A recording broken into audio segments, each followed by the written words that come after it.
pouco aí até do tema que foi colocado para essa live, né? Como é que está a reação da Europa, qual vai ser a posição da Europa nesse momento aí que se aproxima aí, dentro de alguns dias, né? Nós teremos a posse do Trump, e como é que as coisas vão ficar, né? Então a gente vai tentar comentar um pouco disso, mas com base em algumas coisas que eu considero uma pessoa até surpreendente em termos da Rússia, que é o ministro da Defesa, o Andrei Belousov. Tá? O Andrei Belousov, ele fez um discurso recente, e eu vou falar sobre os 3 primeiros parágrafos do discurso dele, que aí já dizem praticamente bastante coisa em cima do que a gente vai comentar aqui. Não sei como, se você puder projetar aí aquele slide que aparece aí, aquele textozinho, né, só para facilitar aí que as pessoas vão ver. Então, ele diz o seguinte, que eles tinham alguns desafios futuros na sua gestão como ministro da Defesa da Rússia. E ele elencou 3 desafios importantíssimos. O primeiro deles é o seguinte, tem muito a ver com o que aconteceu na Síria agora recentemente. Então ele dizia o seguinte, que o primeiro desafio dele era permitir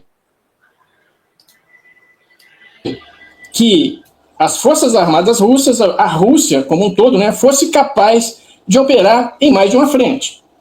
Tá? Isso aí ficou claro, né, nesse evento que aconteceu lá na Síria, né, que a Rússia não estava preparada para atuar fortemente em outra frente que não fosse a guerra da Ucrânia. E ele cita especificamente 4 preocupações para ele.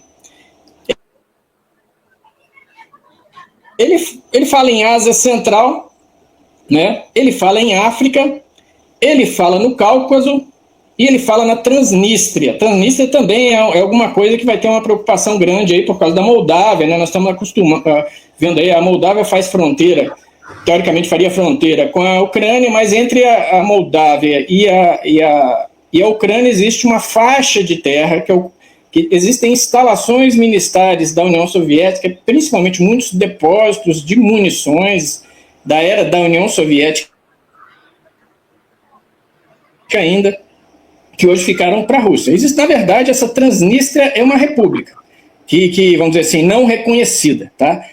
Mas a Moldávia alega que a Transnistria é dela e ela fica ali próxima à Ucrânia, ou seja, pode ser um ponto importante ali de alguma ação qualquer, eventualmente da Ucrânia, da OTAN, e a OTAN já está fortemente entrando na Transnistria. Então, essa capacidade de atuar em mais de uma frente é uma preocupação dele. A segunda preocupação dele também, aí tem muito a ver com o que a gente vai comentar aqui hoje, é garantir uma capacidade da Rússia de... E isso vem sendo falado pela OTAN, né? Todo mundo na OTAN está dizendo que na próxima década vai ter um confronto OTAN-Rússia.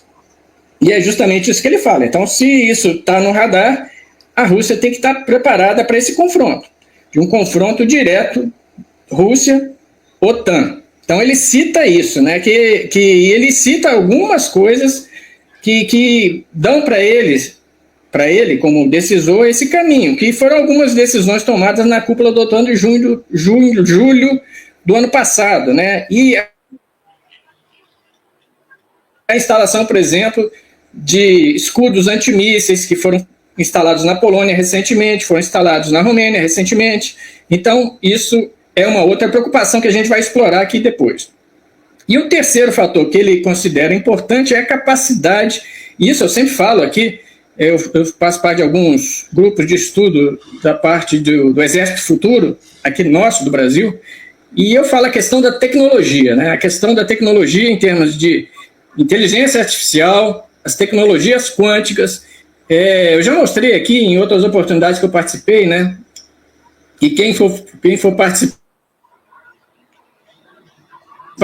quem adquirir esse curso aí que fala sobre o poder militar russo, né, que as técnicas de guerra da Rússia, eu falo isso lá, que é a capacidade que hoje eles têm e estão procurando desenvolver de responder rapidamente, desde o momento que uma ameaça é identificada, a forma de atuar, desde em todos os níveis, não apenas no nível tático, mas no nível estratégico, e até mesmo no nível, do nível operacional, estratégico, e até mesmo no nível político, de tomar uma decisão o mais rápido possível para que aquela ameaça ser eliminada, com os meios que se dispõem.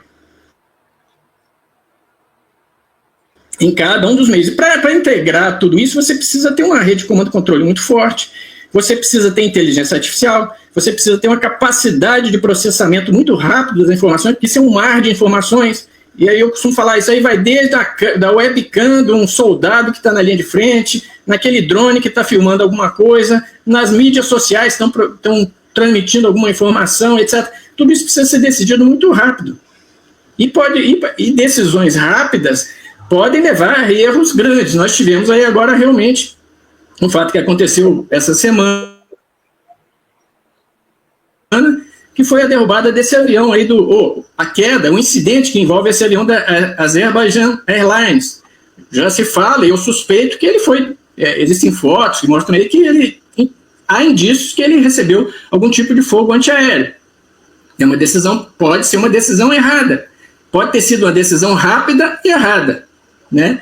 As decisões rápidas têm que ser certas, senão elas podem ser catastróficas. E se isso ocorreu realmente, isso tem que tomar cuidado. Então, por isso que essa questão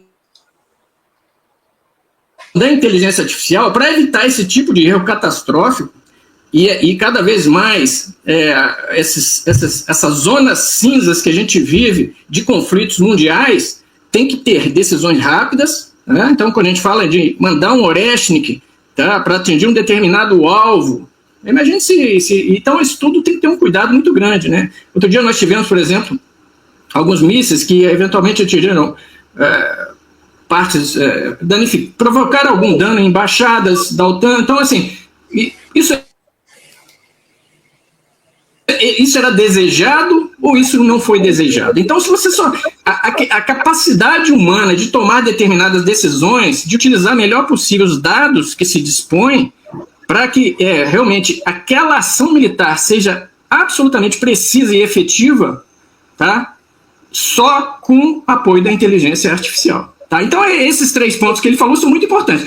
Mas se a gente pegar isso tudo, o 4º parágrafo que ele está falando aí também nos interessa muito. Porque ele deu um dado muito importante. Ele disse que hoje